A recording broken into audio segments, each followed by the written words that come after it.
Shalom saudara yang kekasih, kembali bersama dengan saya, Pendeta Ram Kenny. Seorang sahabat saya yang bernama Advent Susanto menanyakan pertanyaan berikut ini. Atas dasar apa SDA atau GMAHK mengklaim Sabat adalah hari Sabtu?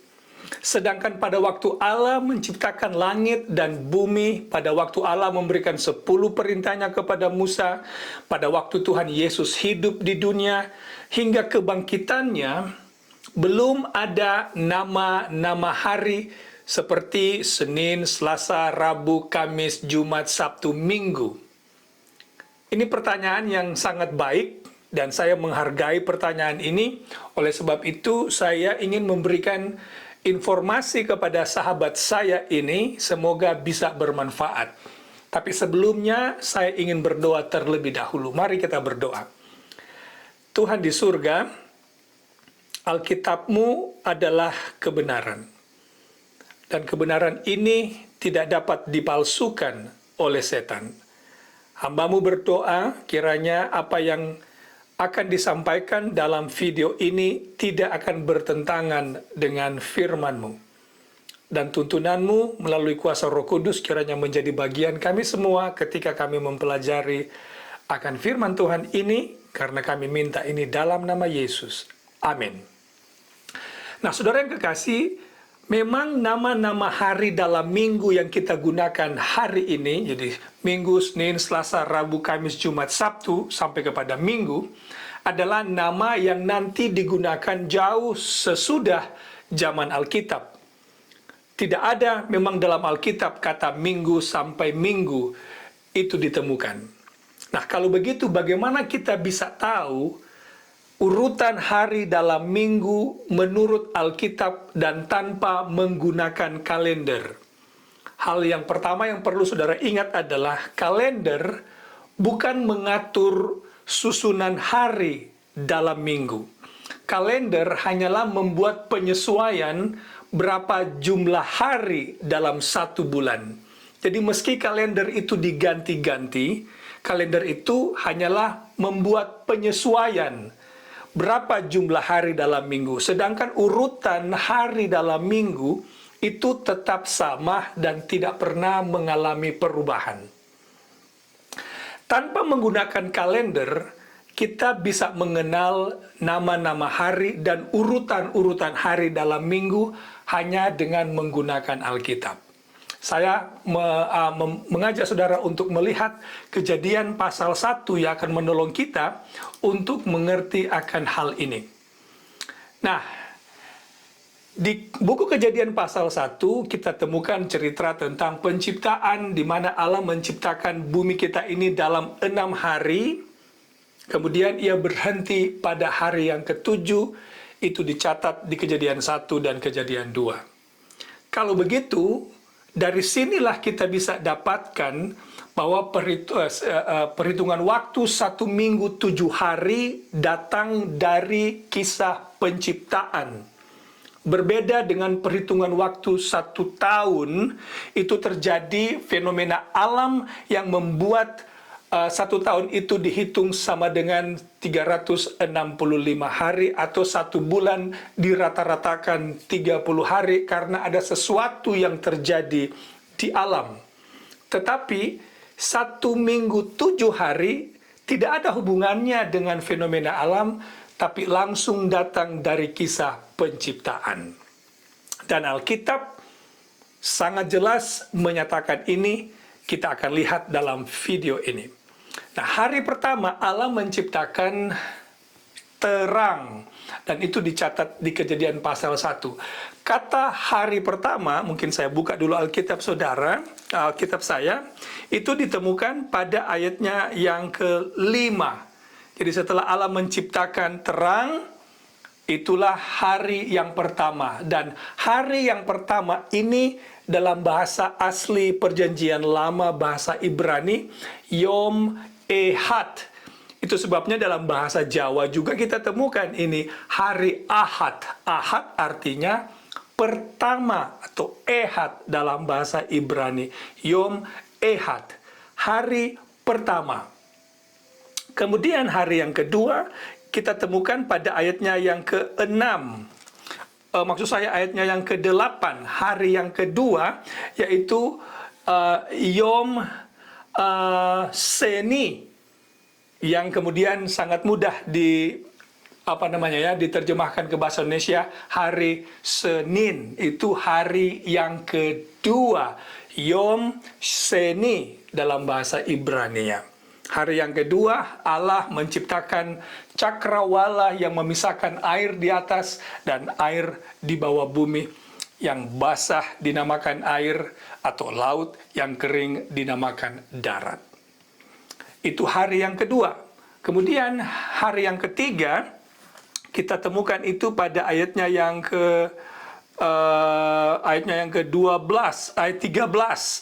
Hari yang ketiga yaitu Yom Selishi. Mudah juga dalam bahasa Indonesianya Selasa. Itu hari ketiga.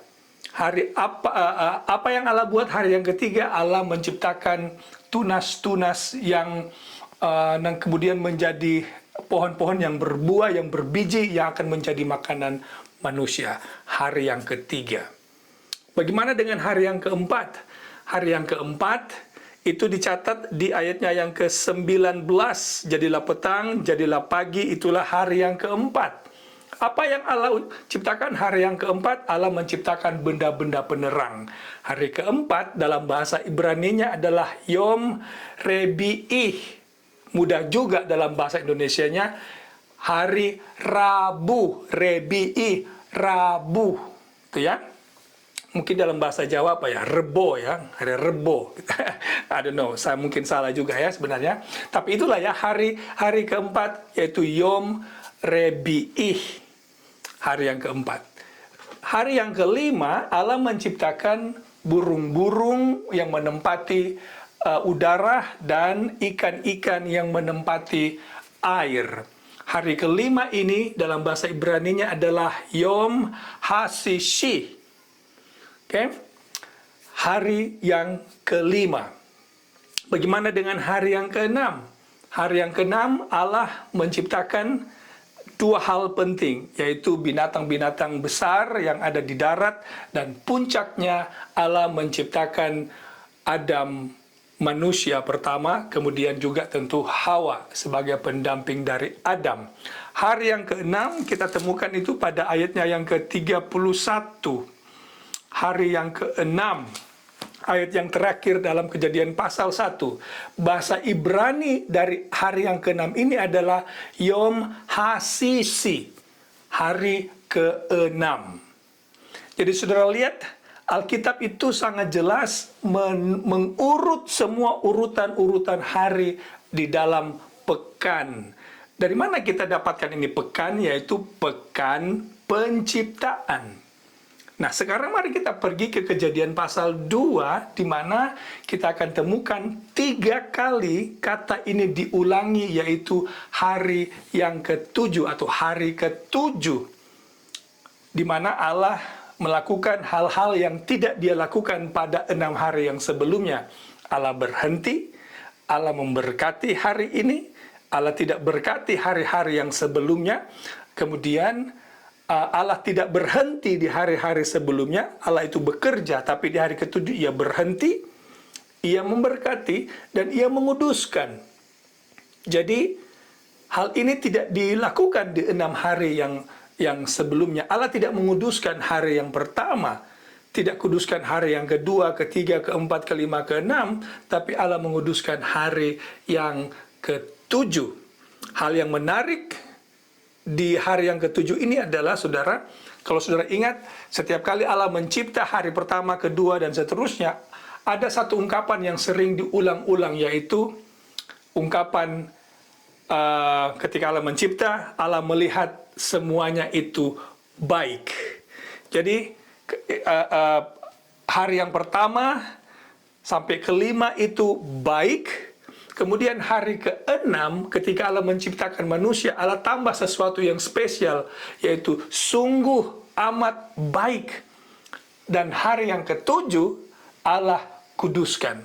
Jadi kita berpindah dari baik, amat baik, kudus. Allah sendiri yang membedakan hari yang ketujuh ini. Bukan Ramkeni, bukan gereja, bukan manusia, tapi Allah sendiri yang membuat hari ketujuh itu berbeda. Nah, hari ketujuh ini dalam bahasa Ibraninya yang diulang 3 kali di Kejadian 2 ayat 1 sampai 3, yaitu Yom Hashishi. Yom Hashibi'i, minta maaf. Hari ketujuh. Jadi, Saudara Advent Susanto, memang tidak ada Minggu, Senin, Selasa, Rabu, Kamis, Jumat, Sabtu, tapi urutan perhitungan hari dalam pekan ini ada dalam Alkitab. Nah, kalau begitu, hari Sabat itu hari yang keberapa dari 7 hari ini yang Alkitab sebutkan? Jawabannya sangat mudah, yaitu hari yang ketujuh. Sabat Sabtu. Sangat mudah, dan saudara bisa cek banyak bahasa di dunia ini yang sangat mirip penyebutannya atau bunyinya dengan Sabtu. Bahasa Inggrisnya Saturday. Bahasa Rusianya Sabota atau Sabota. Ya, Sabota ya, Sabata. Kira-kira begitulah. Oke. Jadi semoga penjelasan pendek ini bisa bermanfaat untuk sahabat saya Advent Susanto, dan semoga bisa menjawab pertanyaan saudara dan juga mungkin menjadi informasi bagi orang-orang yang lain yang menyaksikan video ini. Tuhan memberkati, kita jumpa lagi pada video yang lain.